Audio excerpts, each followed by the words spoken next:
McGillicuddy and Murder's Pawn Shop, Episode 11, Graveyard. September 18th, 1921, continued. Diary, I've never been more frightened in my life. I'd escaped the eerie darkness of the bridge, where Noble James's blood lay spilled on the ground. I'd made it around the corner, where I should have been able to teleport safely. But someone reached out and snatched my hand. I screamed. It was a startled, bird-like scream. It died in my throat. I looked at the face of my attacker, and it wasn't an enemy at all.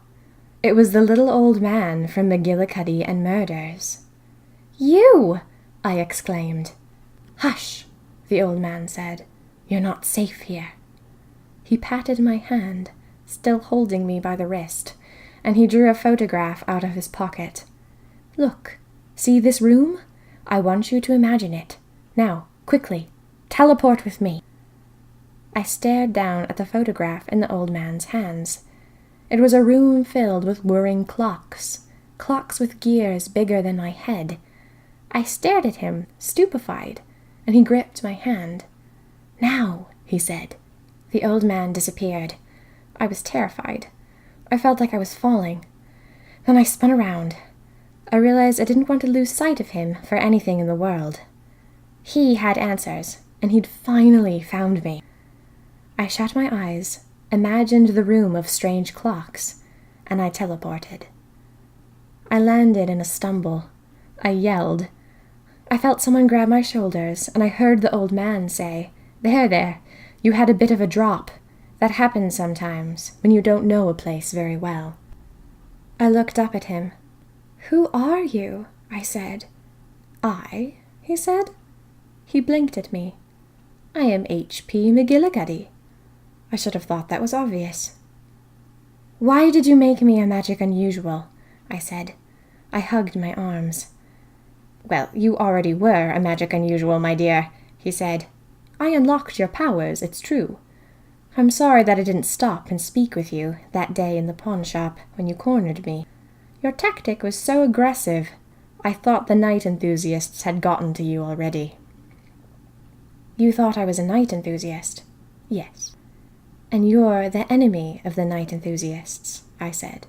"Sadly," Mr. McGillicuddy said, "they have chosen to make themselves the enemy of me." "Why do the night enthusiasts want me so badly?" I said. "Because you have a rare power," Mr. McGillicuddy said. "All magic unusuals have the power to teleport, but some of us have extra powers as well. The powers are very random, highly unusual in every person. Your skill would be highly valuable and highly dangerous in the hands of the night enthusiasts." "What's my skill?" I said. "If I told you, you'd lose it," Mr. McGillicuddy said. "You'll have to discover it yourself, accidentally." "Oh," I said. I was deeply disappointed. "Once you know it, you can tell anyone you like," Mr. McGillicuddy said. "But you have to discover it all on your own." That was hardly convenient, but now was not the time for complaining. I needed to talk to Mr. McGillicuddy about what to do next. "I've been hiding in McGillicuddy and Murders," I said, "waiting for you. The night enthusiasts are after me." "I know," Mr. McGillicuddy said. His face was sad. At first, I thought he simply felt bad for me, but then I realized it was something else. Mr. McGillicuddy had bad news for me. "That's why I've been avoiding you," Mr. McGillicuddy said. "The night enthusiasts are too close to you. If I help you, they could discover the secrets of what we're doing at McGillicuddy and Murders. They could find me.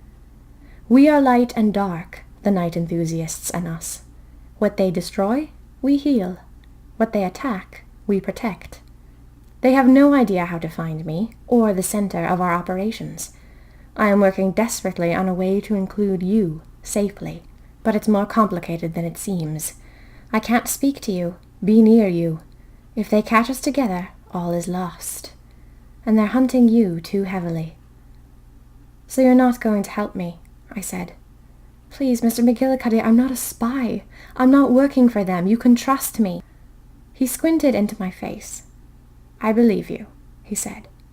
But you are one of many, and I'll abandon the one to save the majority. I'm sorry, Miss Merkel. I can't endanger the others. How can you leave me? How can you afford to not protect me? I said. I thought my powers were dangerous if the night enthusiasts got a hold of me. Oh, they are, Mr. McGillicuddy said. Very. But you can protect yourself. Trust me, Miss Merkel. You are safer alone. But I don't want to be alone, I almost blurted. I've been alone ever since my parents died, and I don't want to be alone any more. Miss Merkel, Mr. McGillicuddy said, I am doing my best. I came after you tonight, after Noble James was attacked. Did you stab him? I said. Me? Mr. McGillicuddy said. Of course not. Listen to me, Miss Merkel. We don't have much time left. The chamber that you're in right now is created by a special set of magic unusuals. They have the power to manipulate time. No time is passing out there. You and I will return to the world the split second that we left it. But these chambers last less than an hour, and ours is about to disappear. I want you to know. I am working to protect you from the night enthusiasts. I am trying to get you into our inner circle. In the meantime, you must stay away from them. Stay strong. You'll be connected to us one day, but you have to wait. One of the clock dials heaved and clattered. Mr. McGillicuddy looked up at it. Goodbye, my dear, he said. But Noble James, I said. Can I trust him? Mr. McGillicuddy shook his head, his eyes thunderous. Noble James is a fool, he said. Stay away from him. I opened my mouth. A small metal spring shot out of the wall, and one of the clock wheels collapsed. Mr. McGillicuddy looked around. Listen to me, my dear, he said. There is a slim chance that the night enthusiasts cast a skull spell when you were under the bridge. They stabbed Noble. They might have laid a magic trap for you and I. A skull spell lets them see your next teleportation wish. If you wish for the zoo, they will see the word zoo written down by their machinery. If you wish for the hospital on 53rd Street, they will see the words hospital on 53rd Street. Their spell only lasts for one teleportation. You'll be clean after that, but I highly recommend wishing for home, whatever that means to you. That way, they have a vague word. It teaches them nothing about your patterns, habits, or knowledge. So I should wish for home, I said. Yes, Mr. McGillicuddy said. One of the clocks fell off the wall, shattering with a loud gong. And you should do it now. Goodbye, my dear. If you would just shut your eyes. I did. When I opened them, he'd disappeared. All right, I said to myself. Home. Go home, Maude. I didn't know what home really meant to me. Was it my apartment? Could it possibly be McGillicuddy and Murders, where I was currently staying? I closed my eyes and wished. When I arrived, I found myself kneeling in damp grass. The wind was cool. A tree rustled somewhere nearby. I opened my eyes. The landscape was dark, gray. City lights twinkled on the horizon. I was in a field of grass, surrounded by oblong stones. The moon shone down and lit the 2 stones in front of me. Peter Alonzo Merkel and Melinda Hepzibah Merkel. The night was quiet.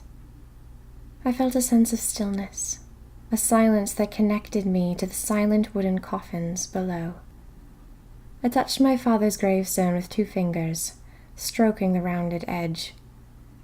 This was the man who'd loved me so dearly, loved me so at first sight, that he'd given me the middle name of Maude, because only a pet name was good enough for me.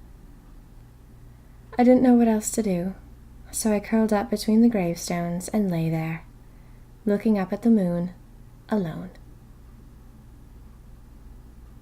We hope you've enjoyed episode 11 Graveyard of McGillicuddy and Murder's Pawn Shop.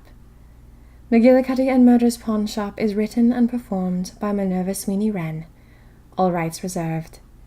Please subscribe, share it with your friends, and support Minerva Sweeney Wren at patreon.com/SweeneyWren. McGillicuddy and Murder's Pawn Shop will continue next week with episode 12, Accidental Mischief.